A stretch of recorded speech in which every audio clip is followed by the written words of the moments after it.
So we got a big crate here. Inside is a Flail Mower from Victory Implements. So we're going to take a peek, take the top off, and see what she looks like here. Here's what you will find inside: a big green mower. This is the box that the PTO shaft came in. Set that off to the side. We'll cut that here. Make sure we'll cut if we need to here in a few. That box right there is the actually a upper assembly for the top link for the 3-point hitch. So there's the two lower links. I'm gonna take this crate apart real quick and we'll be back. Crate's off. Now we are going to work on assembling the top link.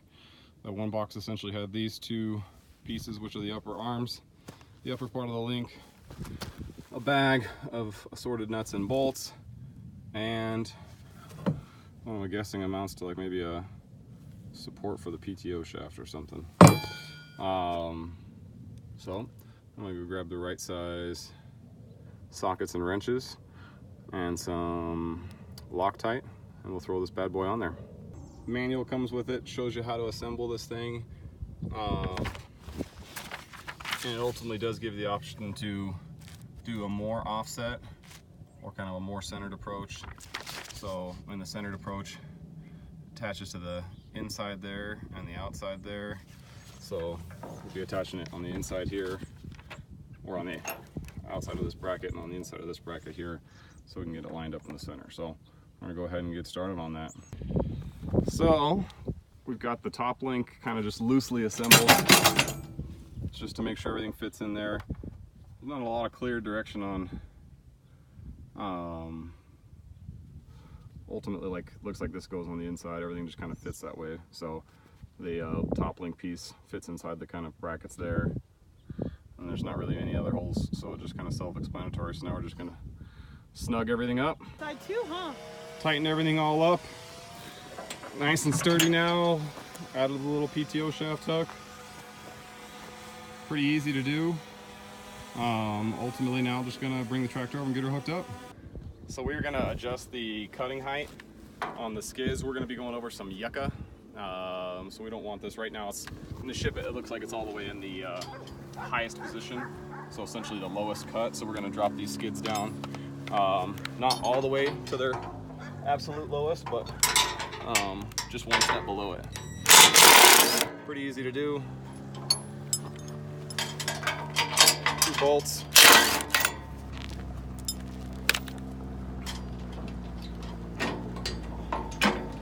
Pull the washer and nut.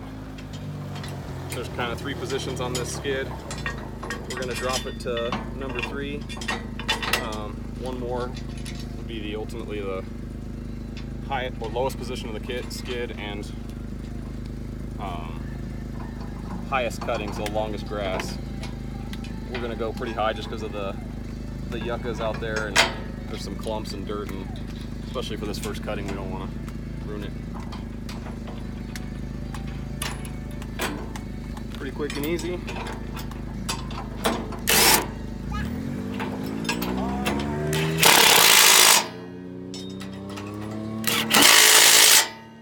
Bingo. Now we're also going to adjust this rear skid. I'm going to take a look at this underneath, figure out what we need to do, and we'll be right back. All right, so we're going to adjust the rear skid now. Just this big rear shaft. And same thing, it's got 2 bolts on either side. A bunch of different kind of varieties where you can put the holes, so we're going to probably have to mess with it a little bit, but we're going to get started.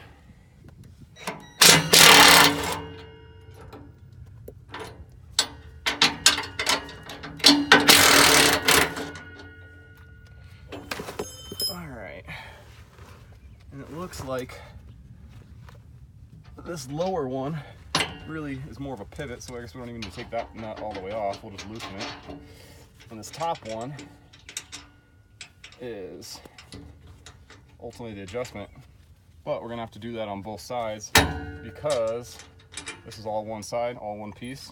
So I'm gonna come over to this other side, loosen it, because it's gonna need to kind of essentially rotate. So we'll loosen this one. I need to come all the way off. Top one will come all the way off. I guess the only thing I'm worried about right now is this big rear drum is pretty heavy. It's gonna want to roll backwards.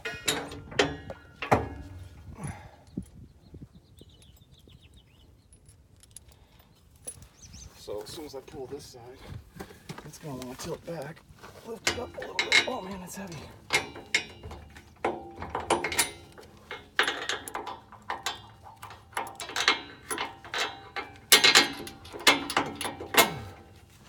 I guess that's probably good, huh? Is that pretty even with the skids, it looks like, for the most part? I think so. Washer's gone. On this side, do the same thing, get it lined up here. Lined up. I got our nuts and bolts on. I'm just going to tighten everything back up and we should be in good shape. So, one of the benefits of a made in China product is a made in China manual. As you'll see here, we check the oil in the gearbox using a stick. You know, so we found a stick. We're going to go over here to the gearbox and check it. Pull the fill bolt here. I don't see anything in there. I guess that's what the stick is for, so I don't see any oil on that stick. Stick it in there further. Nothing. Nothing. So we'll go back to our trusty manual here. Factory fill is 1 liter of gear oil. Total capacity is 2 liters. Do not fill the gearbox to capacity. Slightly above minimum is adequate. Not sure where minimum would be on this stick. I guess they should have sent me an official stick. So, since we don't see anything, I guess we'll just put some oil in there till we see it.